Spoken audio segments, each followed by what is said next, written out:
We're back to the Total Education Spotlight Show's celebrity segment, TotalTutor.net for more information. I'm really excited to welcome the program. Somebody will be coming to Pittsburgh May 2nd through 4th, and I've never had a comedian on the show, and he won Last Comic Standing back in 2006, and he has a very, very interesting story, and I'm looking forward to talking to him, so I'm welcoming the program, celebrity Josh Blue. Josh, thanks for calling. Well, thanks for having me, man.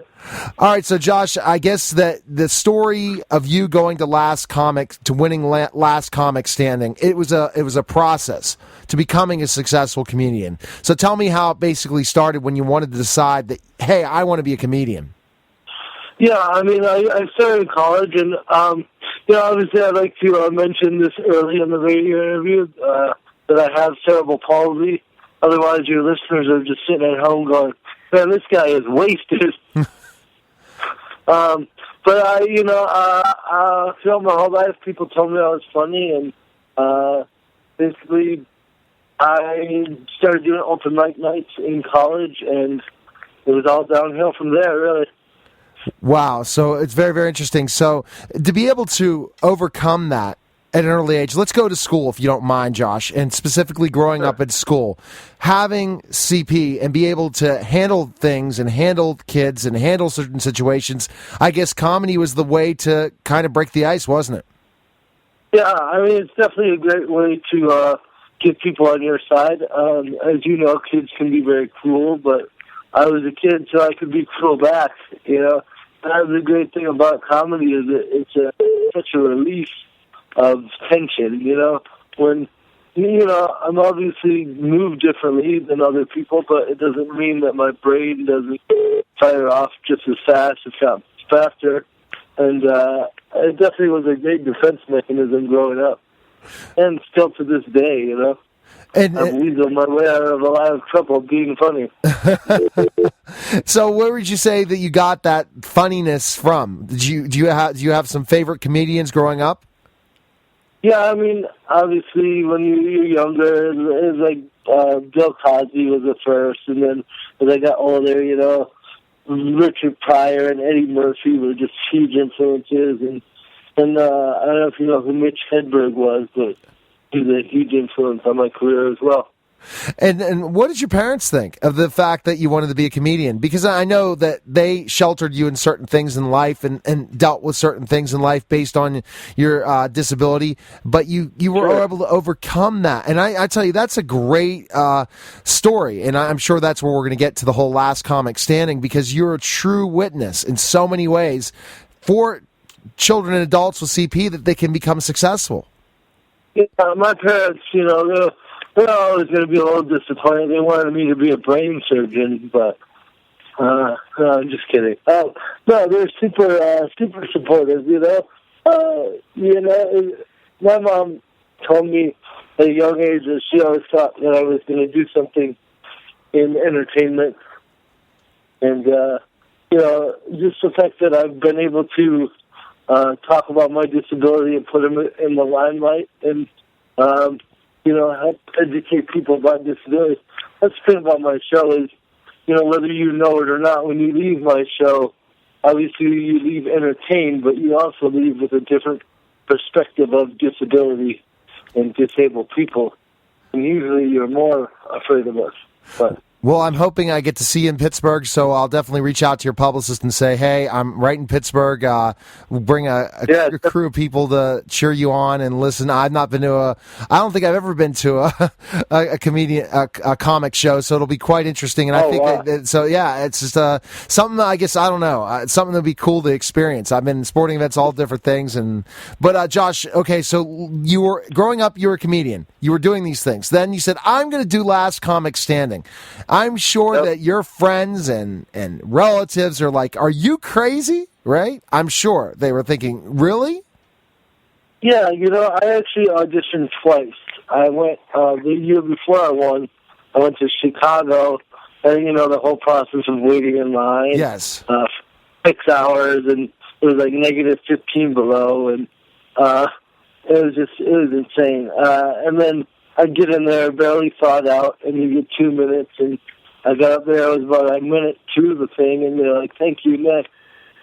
And, that was pretty heartbreaking after, flying all the way to Chicago, waiting in line. But, there were thousands of people that had broken hearts that day. And I was kind of discouraged, but then when it came up again next year, my agent encouraged me to try again, and I'm sure glad I did because I ended up winning the whole thing. And congratulations about that. And I guess the process, how about when you were in this and you're competing against other people? People thought, there's no ways Josh is going to win, right? You were an underdog from the beginning, weren't you? Well, it's crazy, man, that a lot of people picked me from the beginning. And I went into it like I was going to win. I had that mentality. Like, I think when you go to win something, you have to have that frame of mind that you're going to win. And I think after I performed a few times, my my competition knew that I was going to win too. They always joke with me like, "Wow, we're just fighting for second here." Right, and I think that once winning it, did that help take off your career so that it could become a living for you? Did that really? Oh man. Okay. Yeah, it blew the doors off my career, man.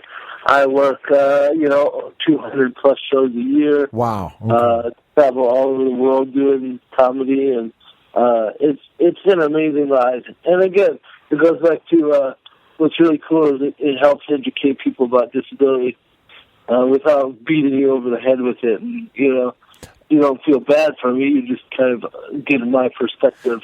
Did you ever think of having a foundation involving your disability to raise money? Or?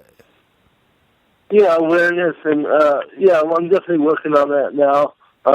It's a process of figuring out the right.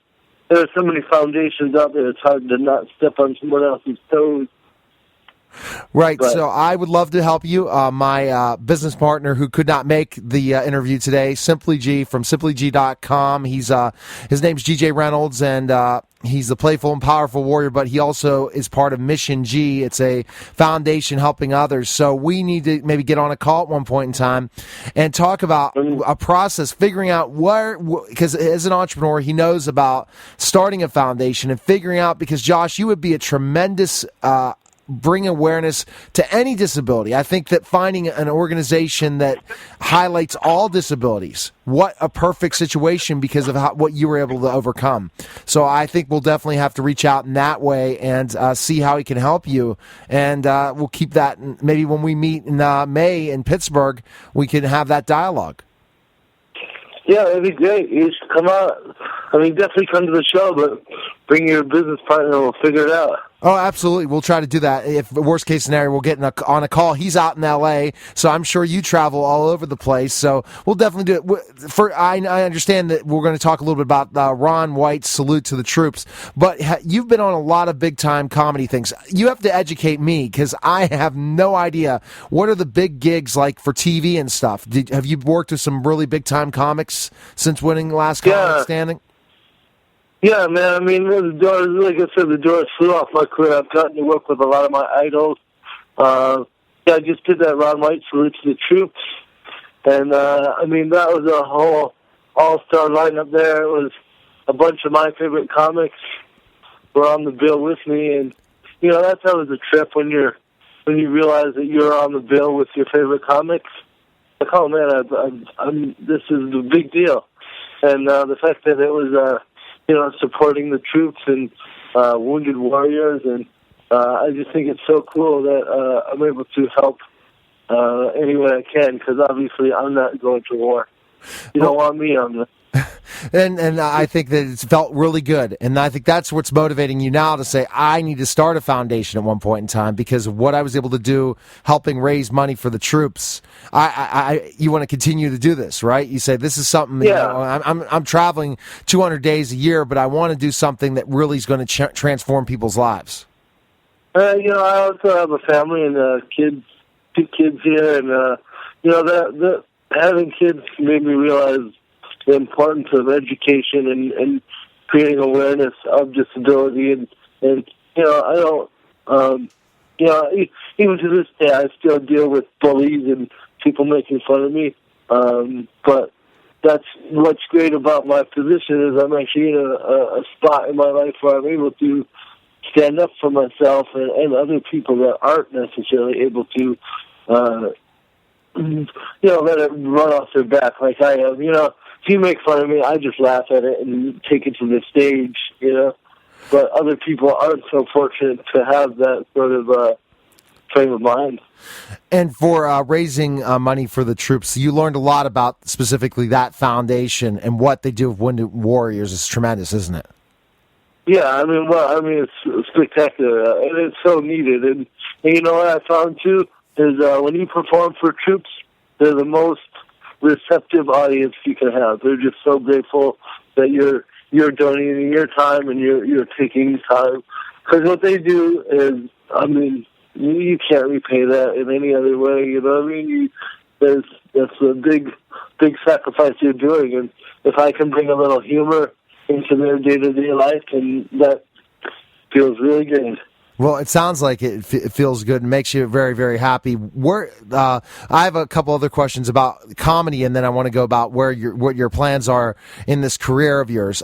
So have you done some TV as well? I know you've done a lot of TV shows as stand-up, but have you gotten the opportunity to appear as an actor in anything in either television or movies since when? Yeah, I've done a little bit here and there. It's again one of those things that people need the education on. Because the problem is, no matter how good of an actor I am, I can't unact having cerebral palsy. Right. So a lot of times people won't see past the palsy and see the humor side or the actor that I am. It's hard for the casting agents to go, well, it doesn't say the character has cerebral palsy, but we could add it, you know what I mean, if I was the right character. That's been a big struggle in my acting career, just that a lot of times this business is very closed-minded to deviating from the past. But as we see on all the different channels in comedy, there's a comedy channel and there's other places that highlight comedians all the time. There's enough work for you, so you can continue to stay in your craft. If you're working 200 days a year, that's pretty good. So sure. I have a half-hour special on Comedy Central and an hour special on Showtime. So definitely my comedy career is quite good. But I would definitely love to do more movies and acting. Well, I think there should be a story about you. Honestly, I think that somebody should someday write a story about you. Or you got to write a book. You got to write a book. I'm writing a book right now. It's called The Palsy Punch. And hopefully that'll be done by this year. And I'm also, we're doing a documentary about me. Well, cool. Yeah, so it's exciting. That's in the early stages, but I'm excited to show people the other side of me and, me being a parent and me being, a husband and world traveler, and I speak 3 different languages. And oh my gosh! Wow, yeah. I played soccer on the Paralympic national team for 8 years, and went to 8 different countries playing soccer. And so I've had a lot of crazy times in my life, and it's definitely time to start documenting it. Well, most definitely, and I tell you, I think your career is going to continue to take off. I didn't know all about this because I'm not a comedian fan, and I know my producer must know who you are because my producer's younger than me. I'm 40, Josh, but he's in his 20s, and when he books people, he says, "Don't worry, this guy's awesome." I said, "Well, I love the story, just education background with you." After reading I'm just like amazed, and I'm so glad you were able to come on the show, and I hope we get to meet in Pittsburgh. So I'm going to make sure that my producer sends out an email to your publicist to make sure that I can get some tickets for my wife and I so we can go out and see you when you're in Pittsburgh. So let's hopefully connect. Yeah, we definitely got to hang out afterward and chat about foundations and stuff, too. Absolutely. So where can our listeners find information on you and learn more about you, Josh? JoshBlue.com, and I'm also on Facebook with Josh Blue fan page. And I'm on Twitter as well, which is Josh Blue Comedy. Well, Josh... And on the YouTube as well. If you YouTube my name, there's hundreds of clips in there as well. I'm sure you're a rock star in this, man, and I had no idea. And I'm so honored that we could maybe connect and be able to hang out after the show. So I appreciate you calling, and good luck to you. And we're going to definitely have you on a regular basis, especially when your book's out, to have you come back on to talk about the book and talk about your documentary. So thanks again for calling, Josh, and taking the time when your busy schedule.